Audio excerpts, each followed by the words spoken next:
सांगली जिल्ह्यातील येत गावात गेल्या 32 वर्षांपासून गावकऱ्यांनी स्वयंस्फूर्तीनं दारूबंदी केली आहे। येत गावात दारूबंदीचा निर्णय हा इथला धर्मनाथ बीज उत्सवाच्या निमित्तानं घेण्यात आला।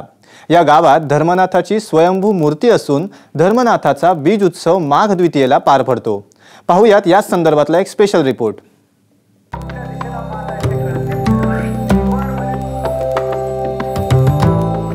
सांगलीच्या कडेगाव तालुक्यातलं येतगाव हे एक छोटंसं गाव। या गावात गेल्या 32 वर्षांपासून गावकरी दारूला हात लावत नाहीत। आश्चर्य वाटलं ना? पण हे खरं आहे। गावात दारूचं दुकानही नाही। इतकंच काय, या गावात येणाऱ्या नवीन पाहुण्यालाही दारूबंदीची माहिती आधीच दिली जाते। बाहेरच्या व्यक्तीलाही येतगावात दारू पिऊ दिलं जात नाही। 30 वर्षापासून आमच्या गावामध्ये दारूबंदी आहे। म्हणजे 32 वर्षापूर्वी आम्ही अगदी लहान असताना त्यावेळेला जो उपक्रम चालू केला दारूबंदीचा, तो आज तागायत अखंड चालू आहे।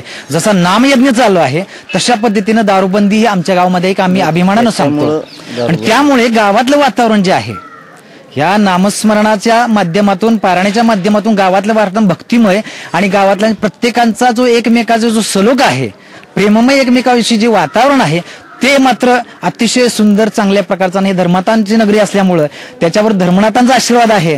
आणि त्या आशीर्वादामुळे आणि त्यात हे 32 वर्ष गेली 32 वर्ष आम्ही पारायण करतोय। व्यसनापासून परावर्तित करण्याचा जो प्रयत्न आहे, आपलं धर्म जागृतीचं काम जे आहे, ते आम्ही या पारायणाच्या माध्यमातून करतोय। येतगावात दारूबंदी मागे एक महत्त्वाचं कारण आहे।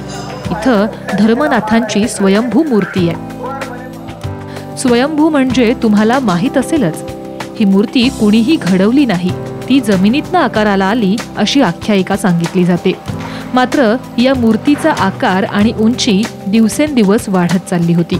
ती थांबावी म्हणून धर्मराजाच्या ग्रामदैवतेचं वाहन म्हणजेच महादेवाच्या समोरचा नंदीच मूर्तीच्या डोक्यावर ठेवण्यात आला। त्यानंतर या मूर्तीच्या उंचीची वाढ थांबली असं बोललं जातंय। त्यामुळेच येतगावात धर्मराजाचं विशेष महत्त्व आहे। धर्मनाथ हे राजा विक्रमादित्याचे चिरंजीव आहेत। राजा विक्रमादित्यचं देहावसान झालं त्यावेळेला मच्छिंद्रनाथांनी त्यांच्या शरीरामध्ये प्रवेश केला आणि त्या शरीरामध्ये प्रवेश करून जे राज्य भोगलं, त्या राज्याच्या निर्मितीतून जो राजा निर्माण झाला ते हे धर्मनाथ आहे। येतगावात धर्मनाथ बीज उत्सव माघ द्वितीयेला म्हणजेच जानेवारीच्या शेवटच्या आठवड्यात आयोजित करण्यात येतो। तरुण पिढीवर चांगले संस्कार व्हावेत म्हणून गेली 32 वर्ष ज्ञानेश्वरी पारायण, कीर्तन, भजन, प्रवचन अशा कार्यक्रमाची गावात 7 दिवस रेलचेल असते। 7व्या दिवशी देवावर पुष्पवर्षावाचा कार्यक्रम असतो। तसंच दुसऱ्या दिवशी पालखी मिरवणूक निघते।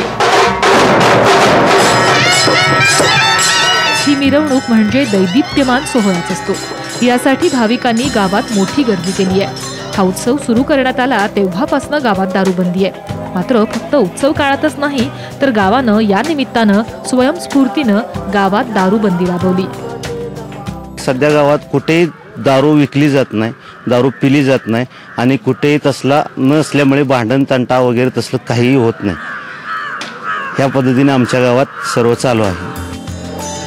येतगावात स्वयंस्फूर्तीनं गावकऱ्यांनी दारूला बाहेरचा रस्ता दाखवलाय।